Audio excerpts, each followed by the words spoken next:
Assalamualaikum warahmatullahi wabarakatuh. Nama saya Muhammad Amir Rafiq bin Zulkifli, bernama matrik C19A0285. Pada hari ini saya ingin memberikan sedikit sebanyak mengenai feminisme dalam aspek politik. Saya akan memberikan definisi feminisme. Feminisme adalah satu gerakan dalam bidang politik, pendidikan, sosial, ekonomi dan filem yang mengangkat hak kesamarataan wanita terhadap lelaki. Saya amat bersetuju bahawa feminisme sangat mempengaruhi di dalam aspek politik kerana ini telah sedikit sebanyak meluaskan pengaruhnya dalam bidang politik. Adalah tiga contoh yang saya dapati semasa saya membuat kajian mengenai feminisme. Gambar atau poster yang pertama ialah daripada artis Barbara Kruger, iaitu Your Body is Battleground. Poster ini dicipta untuk memberikan mesej yang sangat jelas kepada badan tertinggi kehakiman kerajaan Amerika Syarikat yang pada ketika itu sedang menguasakan undang-undang anti perguguran. Poster yang kedua ialah hasil daripada artis J. Howard Miller, iaitu We Can Win. Gambar ini dihasilkan untuk memberikan satu tanda ataupun peringatan pada para penjajah atau pemimpin menunjukkan wanita pada ketika itu boleh bekerja dalam satu bidang yang majoriti lelaki. Begitu juga dalam bidang politik, wanita juga tidak diberi hak yang sama rata dalam bidang pentadbiran. Gambar yang ketiga ataupun yang terakhir ialah hasil daripada artis Barbara Kruger, iaitu We Don't Need Another Hero. Gambar ini dihasilkan bertujuan untuk menunjukkan kepada kerajaan Amerika Syarikat pada ketika itu bahawa mereka tidak perlukan pihak kerajaan untuk memperjuangkan hak feminisme mereka pada ketika itu.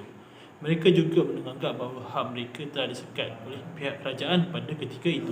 Salam sejahtera, nama saya Picik Kerusuhan, lelaki di Perak, memegang nombor matrik C19A0867. Jadi hari ini saya akan membentangkan mengenai feminisme tentang ekonomi. Jadi yang kita boleh lihat di dalam skrin sekarang ni adalah pada negatifnya adalah sepanjang kebanyakan sejarah yang di barat, wanita terhad kepada bidang domestik.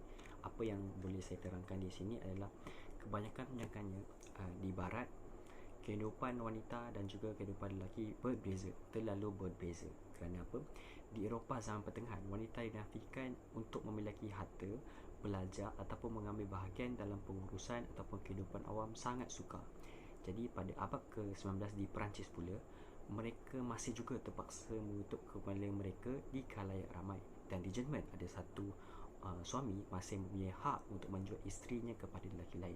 Itu adalah satu benda yang kurang didengari ataupun tidak boleh dilakukan sepatutnya, tetapi ia berlaku pada zaman tersebut.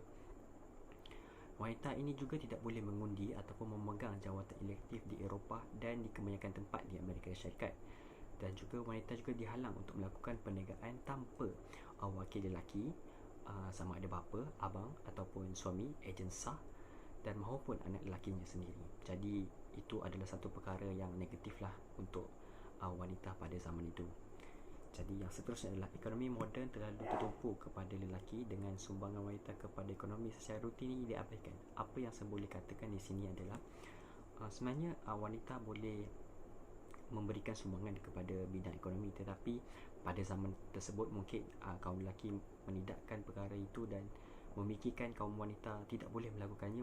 Mereka bersifat lebih sopan, manis, lemah. Jadi itulah sebabnya kenapa wanita ini dianggap tidak boleh melakukan perkara yang lebih kurang sama dengan lelaki, padahal sebenarnya mereka boleh melakukan.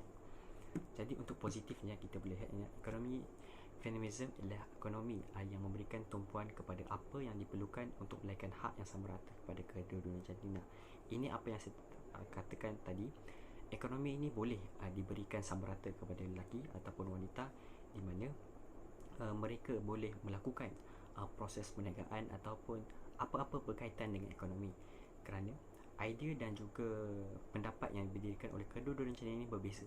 Jadi kemungkinan ia memberikan satu benda yang positif kepada negara dan juga pendapatan sara hidup mereka sendiri. Jadi apa kata kita memberi peluang kepada wanita untuk melakukannya juga. Untuk yang kedua adalah kaum wanita sebenarnya juga mempunyai idea mengenai struktur ekonomi maupun sistem pengurusan negara. Apa yang boleh saya katakan pada poin yang ini adalah di mana kita boleh lihat sebenarnya wanita mempunyai idea-idea yang bernas juga. Jadi kita boleh lihatlah pengurusan negara di mana ada negara yang mengambil wanita sebagai Perdana Menteri, sebagai pengurus syarikat. Jadi kita boleh lihat sebenarnya wanita ini mempunyai peluang yang cerah sebenarnya, dan mereka boleh berjaya untuk memajukan syarikat ataupun memajukan negara ke tahap yang lebih baik. Assalamualaikum dan salam sejahtera. Nama saya Ismail Syarif bin Ismail, nombor matrik C19A050, akan membentangkan masuk feminisme. Feminisme ialah kerjaan terhadap kesetaraan sosial, ekonomi, politik dan pendidikan. Feminisme sebahagian besarnya timbul sebagai tindak balas kepada tradisi barat yang menyekat hak wanita untuk mengembang atas asas persoalan wanita dalam masyarakat.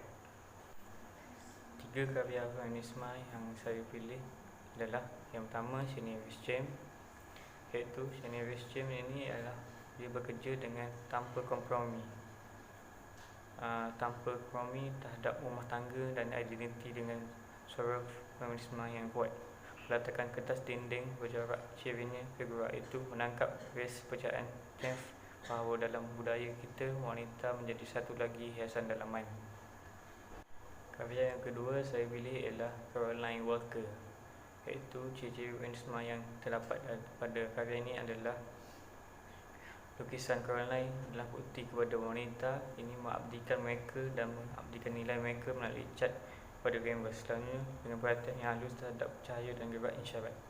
Karya Caroline membayangkan naratif yang lebih luas dengan mengambil kira bagaimana subjek ini menunjukkan dan mencerminkan isu sosial, ekonomi atau politik yang besar.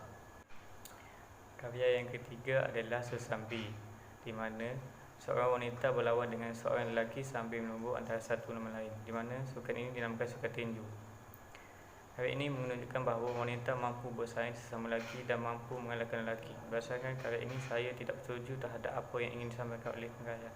Hal ini kerana di dalam realiti menantangkan kecederaan kepada wanita, kerana tidak semua wanita mampu bersaing dengan lelaki.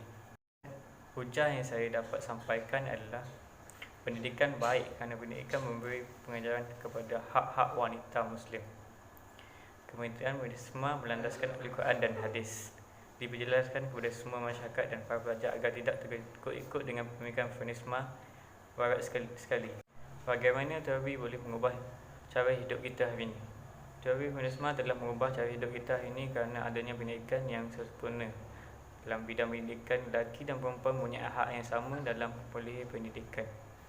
Namun, perspektif sejarah figura perempuan tidak tampil ke depan kerana cara penulisan sejarah yang cenderung androsentrik, iaitu mengarah ke laki-laki.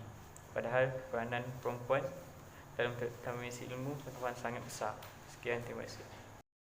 Assalamualaikum warahmatullahi wabarakatuh dan selamat sejahtera.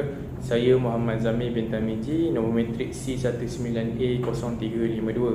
Hari ini saya akan menerangkan tentang feminisme dari aspek perfilman. Okey, saya bersetuju bahawa teori feminisme dikaitkan dari aspek perfilman. Contoh yang pertama saya mengaitkan dalam filem Pontianak Harum Sunda Malam. Ia memperlihatkan tentang kekuasaan wanita, tafsiran feminis serta watak-watak yang mati, dibunuh dan hidup kembali untuk membalas dendam terhadap orang yang membunuhnya.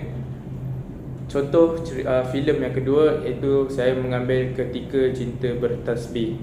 Pada segi pergerakan kamera, secara panning yang sentiasa mengikuti Eliana turut menguatkan perlembagaan tentang transisi watak Eliana dari objek ke subjek. Di sini ia lebih terbuka pada ruang dan menandakan berlakunya proses liberasi terhadap watak wanita.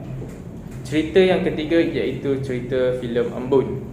Feminis dalam Embun lebih jelas apabila Akichi dibunuh oleh Embun melalui cucuk sanggulnya sendiri. Lambang senjata kewanitaan boleh mengalahkan senapang, lambang senjata kelakian. Adakah teori feminisme dalam perfilman memberikan kesan baik atau tidak? Bagi pendapat saya sendiri, teori feminisme dalam aspek perfilman ini telah memberikan kesan yang baik kerana tindakan-tindakan wanita dalam filem ini dapat difahami dengan lebih khusus. Contohnya dalam filem Ketika Cinta Bertasbih, konsep liberasi dapat difahami pada tindakan Eliana yang menggayakan pakaian luar dari pandangan masyarakat sekeliling. Perbezaan ini wujud kerana wujud emosi, sikap, perlakuan dan tindakan yang tidak seimbang.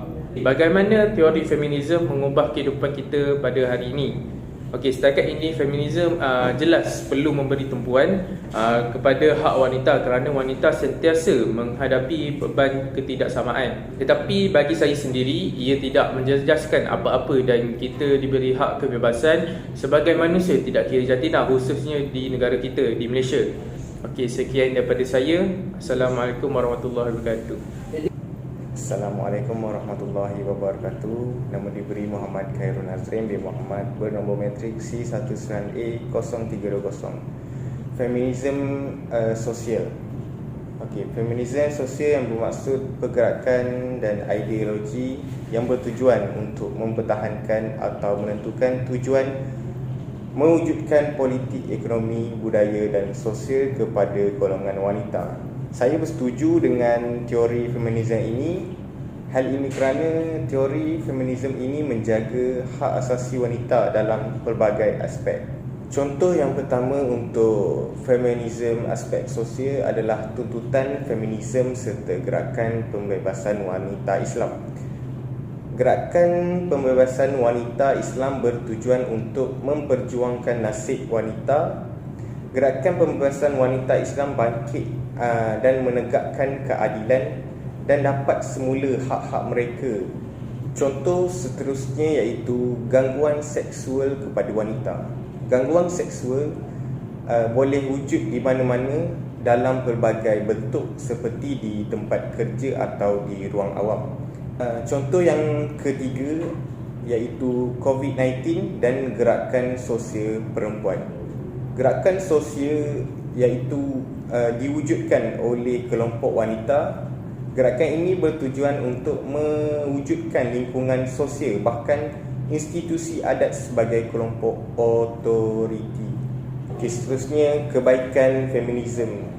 Isi yang pertama saya ambil iaitu baik untuk wanita.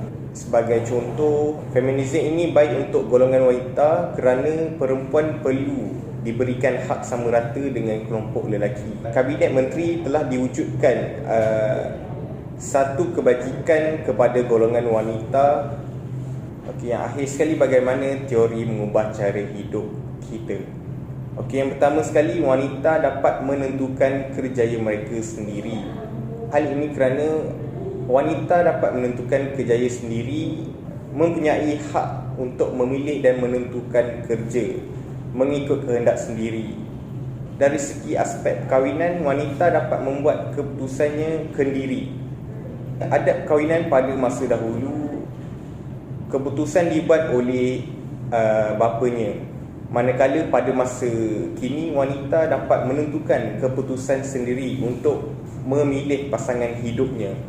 Sekian daripada saya. Terima kasih.